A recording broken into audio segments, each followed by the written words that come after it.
today. We are out shooting with something pretty special. I'm pretty excited. This is the new Tamron 12-20 f2.8 all the way through the range. I've been fortunate to be using this for the last couple of weeks, and my goodness, I love it already, and I hope you will too. Let's go take some shots. I love wide angle. The wider the better. So 12mm, that's the widest lens I've shot with in years. Today we're shooting down at an area called South Bank in Melbourne, Australia. It's kind of a cool little area. It's where people come to dine. There's a big convention centre here where people can come to conventions. It's just a social hub of Melbourne. Yeah, Melbourne's one of the greatest livable cities in the world. This area down here is just full of life, especially on the weekend. Here it's very late in the day, so the light is pretty flat because the sun's going down, but after dark it's going to come to be absolutely beautiful. So let's just see what we find. What we can work with is with lines and shapes and textures, and just see if we can pull something interesting out of those. Everything just comes to life. There's so many lines and shapes and patterns that you don't see with a 24mm lens or a 28mm lens. And it's like it opens up a whole new world for you. 12mm is just so cool and wide.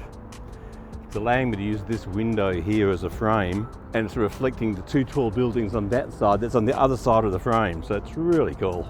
A whole different world of perspectives you're not used to shooting with. And the other big thing, which is just amazing, clickable aperturing.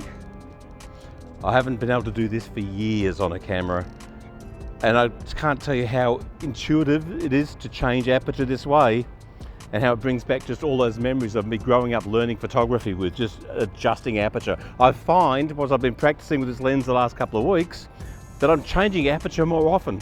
I'm thinking about aperture more, and therefore that's showing in my photographs. I'm more in the moment of shooting because I'm more connected with what I'm doing, and I love it.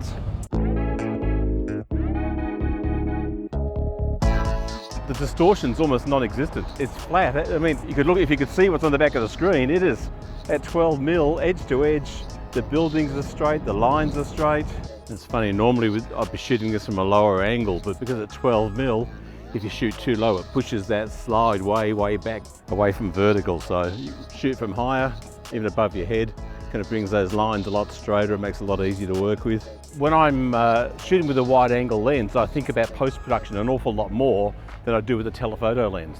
Because with a telephoto lens, I've chosen the subject and I've chosen the background very carefully. So I'm working the dynamic range to my advantage. But when I'm shooting something that's as wide as this, where there's so many elements outside of my control, from the dark shadows to the bright highlights, I have to take into account what I'm going to post-process the photo like. I have to be thinking about it and make sure it's actually doable. It's kind of weird. The wider I go, the more I think about post. The strange things about photography, hey?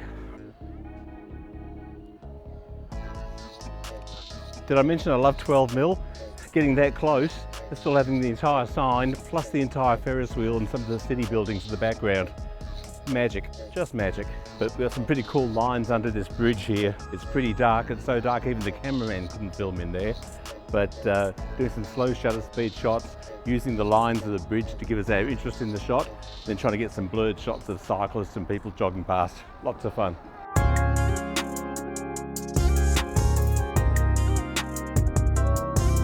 So it's finally starting to get dark.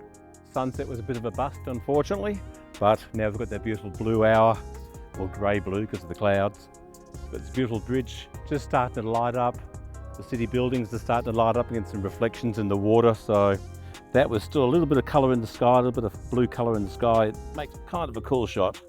Again, the wide angle really lets me capture almost this entire bridge all the way to the city buildings over here, and the sky with the clouds, which are pretty nice looking clouds too. So it actually makes taking photos pretty easy, I've got to say, because pretty much everything you point at looks good. Shooting here at about 14 or 15mm focal length, getting all the city and the South Bank area and the Ferris wheel there in about a 20-second shot to try and get some little bit of movement in the Ferris wheel, maybe a little bit of colour in the sky. So in about 10 minutes time, these big columns up here are going to be exploding with flame. And if we get our exposure right, we should be able to get a pretty cool shot of the city lights at night with exploding fireballs. Here's the test, let's see if we can do it. These are the columns here, these big grey things in front of us. There's a bridge, a walk bridge just over there, which has nobody on it by the looks of it. So we could stand there in a bit of peace, shoot back into these lit up buildings, all these fairy lights, big columns of fire. Hopefully it could look kind of good.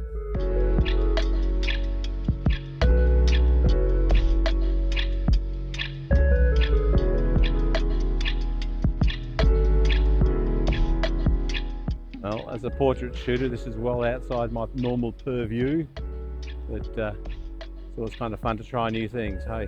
Well, I reckon that's a wrap. We've spent a couple of hours walking around Melbourne as the sun was setting, dark now. It's a beautiful night in the city. And speaking of beautiful, this 12 to 20mm lens is just magnificent. I can't believe the difference between 15 and 12 makes, and just the way leading lines look, the way shapes look, the way patterns look, the way clouds look in the photograph. Everything just draws your eye through the shot. It's going to be locked on my camera for a very long time to come, I assure you. So thanks for watching. See you again soon.